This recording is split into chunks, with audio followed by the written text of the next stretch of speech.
तो hello students, कैसे हो आप लोग। हमारे यूट्यूब चैनल मॉडर्न आईटी में आप सभी का स्वागत है। आज का टॉपिक है draftsman civil theory first year के लिए। ठीक है, बने रहिए पूरे वीडियो में। क्वेश्चन बहुत ही बढ़िया बढ़िया आया है।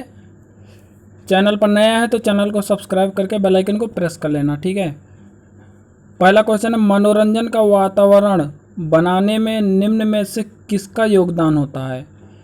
पार्क का, खेल का मैदान, लैंडस्केप, ये सभी।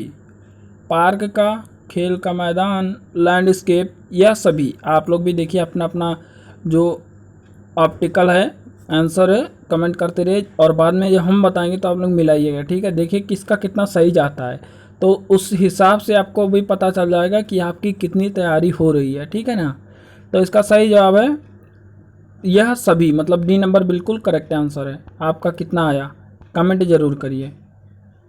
मनोरंजन साधनों की उपस्थिति में किसी इमारत की कीमत पर क्या असर पड़ता है।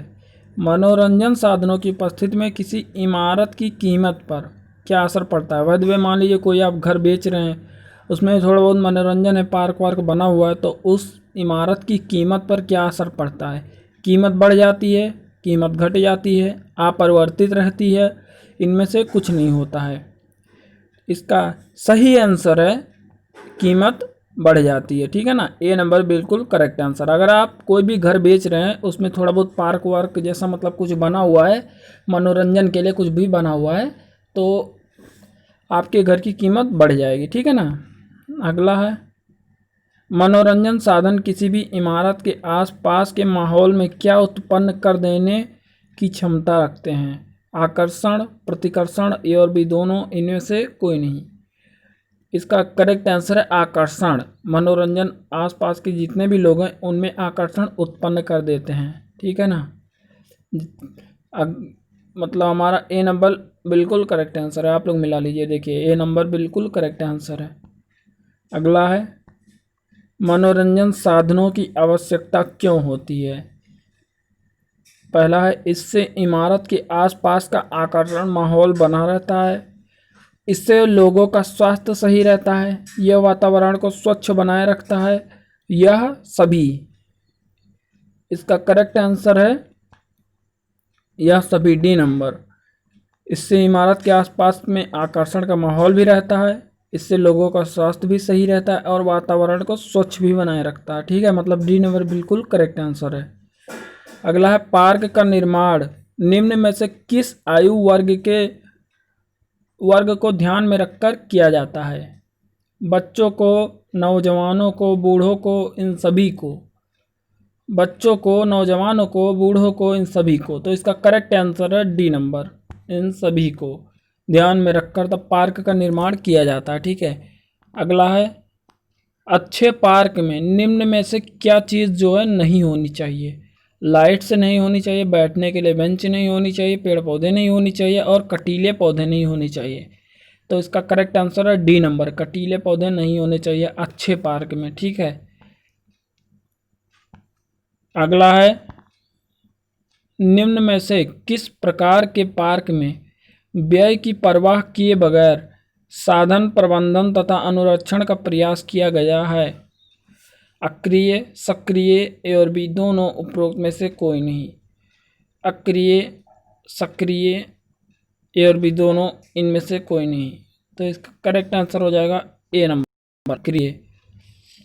इसमें पूछ रहा है किस प्रकार के पार्क में खर्चा मतलब कितना पैसा लगेगा, इसका परवाह किए बिना साधन प्रबंधन तथा अनुरक्षण का प्रयास किया जाता है। तो अक्रिय में। ठीक है, ए नंबर बिल्कुल करेक्ट आंसर है, देख लीजिए ए नंबर।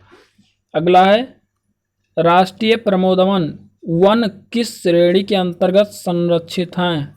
राष्ट्रीय प्रमोदवन वन किस श्रेणी के अंतर्गत संरक्षित हैं, सुरक्षित हैं। श्रेणी 1, श्रेणी 2, श्रेणी 3, श्रेणी 4। श्रेणी 1, श्रेणी 2, श्रेणी 3 और श्रेणी 4 कौन सी श्रेणी के अंतर्गत राष्ट्रीय प्रमोदवन वन सुरक्षित हैं। तो दूसरा श्रेणी, श्रेणी 2, मतलब बी नंबर बिल्कुल करेक्ट आंसर है। आप लोग मिला रहे हो ना। अगला है, सर्वप्रथम राष्ट्रीय पार्क की स्थापना किस देश ने की थी। सर्वप्रथम राष्ट्रीय पार्क की स्थापना किस देश ने की थी? चीन ने, भारत ने, अमेरिका ने और अफ्रीका ने। चीन ने, भारत ने, अमेरिका ने और अफ्रीका ने। तो देखिए इसका करेक्ट आंसर है किस भारत ने की थी? अमेरिका ने। अमेरिका ने सर्वप्रथम राष्ट्रीय पार्क की स्थापना की थी देश में। अगला है, विश्व में सबसे बड़े राष्ट्रीय पार्क का नाम क्या है? विश्व के सबसे बड़े राष्ट्रीय पार्क का नाम क्या है? काजीरंगा नेशनल पार्क, उत्तर पूर्वी Greenland national park, gym carbonate national park, उपरोक्त में से कोई नहीं। काजीरंगा नेशनल पार्क, उत्तर पूर्वी Greenland national park, gym carbonate national park, उपरोक्त में से कोई नहीं। तो इसका सही जवाब है उत्तर पूर्वी ग्रीनलैंड नेशनल पार्क। उत्तर पूर्वी ग्रीनलैंड नेशनल पार्क। अगला क्वेश्चन है, पार्कों में घास की लंबाई रखी जाती है। पार्कों में घास की लंबाई रखी जाती है निश्चित, अनिश्चित, ए और बी दोनों, इनमें से कोई नहीं। निश्चित, अनिश्चित, ए और बी दोनों, इनमें से कोई नहीं। तो इसका सही जवाब है ए नंबर, निश्चित रखी जाती है। ठीक है। अगला है, सर्वप्रथम पार्क विकसित करने का काम किसको ध्यान में रखकर किया जाता है?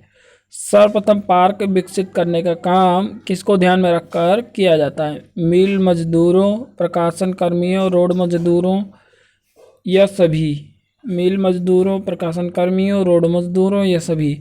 इसका करेक्ट आंसर है ए नंबर, बी, मिल मजदूरों। इनको ध्यान में रखकर तो पार्क के प्रकाशन या विकसित करने का कार्य किया जाता है। ए नंबर हमारा बिल्कुल करेक्ट आंसर हो जाएगा। अगला है, निम्न में से कौन सा पार्क का प्रकार नहीं है? नगरीय पार्क, रेखीय पार्क, देशीय पार्क, अंतर्राष्ट्रीय पार्क। इसका करेक्ट आंसर है अंतर्राष्ट्रीय पार्क। पार्क का प्रकार नहीं है, मतलब डी नंबर बिल्कुल करेक्ट आंसर है।